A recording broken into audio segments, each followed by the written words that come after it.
Service in Paducah has issued a severe thunderstorm warning for Crittenden County, Kentucky, northwestern Caldwell County, Kentucky, southeastern Union County in northwestern Kentucky, Webster County in northwestern Kentucky until 2:30 p.m. At 1:46 p.m., a severe thunderstorm was The National Weather Service in Paducah has issued a severe thunderstorm warning for expected hazards northwestern Caldwell County, Kentucky, southeastern Union County in north.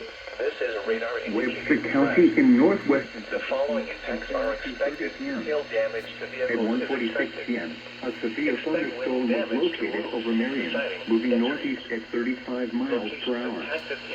Expected hazards include 60 miles per hour wind gusts and quarter-sized hail. This is a radar-indicated threat.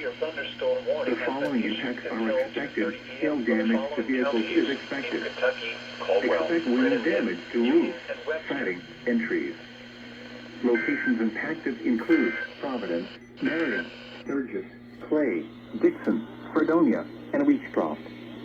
Repeating, a severe thunderstorm warning has been issued until 2:30 p.m. for the following counties: in Kentucky, Caldwell, Crittenden, Union, and Webster.